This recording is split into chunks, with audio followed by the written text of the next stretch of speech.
The legacy system was inspired by the fact that Star Wars it has a lot to do with family. In fact, one of the most famous family relationships in cinema is the relationship between Darth Vader and Luke Skywalker. There's a lot of fans out there who want to have their own Skywalker-type family tree.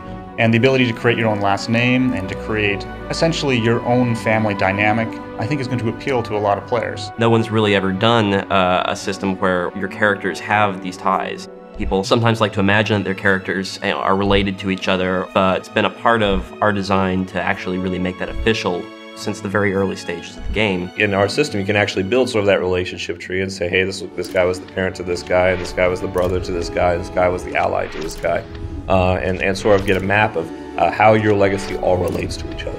There is a ton of content that you're not going to see on a single character, with different things that are coming everywhere from the flashpoints, the 8 different storylines, and all the different information, and the legacy is a way to tie everything together.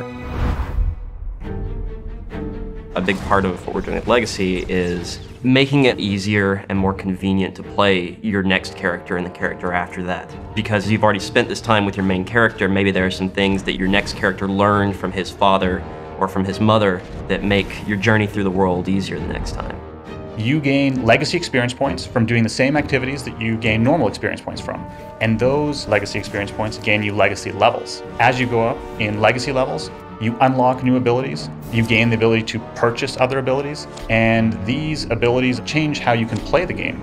Getting social points in the legacy system will now give you roleplay emote packages. So we went through the entire game and we found every great piece we had, and then we created some new ones. One of the things that we wanted the legacy system to do was have a little bit there for all the different type of players. And role-playing is no different.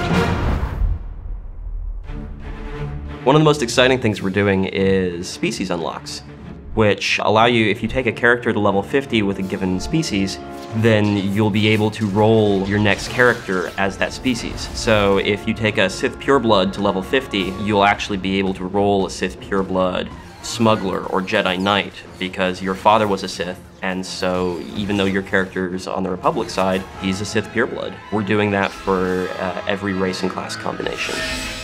If you hit certain benchmarks in your class player story, we're going to give you unlocks. That, for example, might allow you to, I don't know, force choke somebody while you're playing an agent. And we're going to have some good controls on that to be sure that it's mostly fun and mostly, kind of toys, but at the same time, we really want to add some flair to the experience. It allows you to live out that fantasy, and I know a lot of fans have this fantasy of when you have someone who's not a Jedi or a Sith, but has an affinity for the Force. So if you create a bounty hunter that's a part of the legacy system where you have a high-level Jedi Knight, that bounty hunter might be able to use certain Force abilities that his parents had access to. One of the things that you're going to start seeing drop throughout the game world is what we call bind and legacy gear. There'll be items that are specifically restricted to your legacy that you can trade freely amongst the characters on your account. So, it may bind when your Sith Warrior picks it up, but then he can mail it to your Imperial Agent character. That character can get sort of a head start with good gear early on. For players who don't like to play multiple characters, they have their one character and that's the only character they're going to play. The legacy system still has benefits to them. You still gain legacy experience points, you still gain legacy levels, and those will still give you unlocks.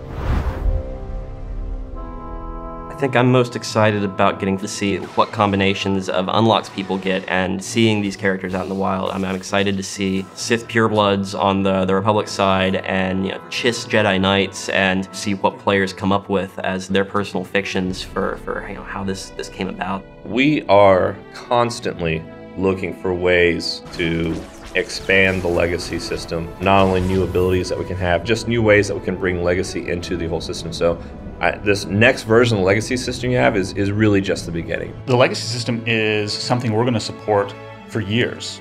We have a team that's entirely focused on continuing to add new abilities, new perks, and some other secret stuff I can't really give details about right now. But suffice to say, you're going to see new stuff in the legacy system for many, many months to come.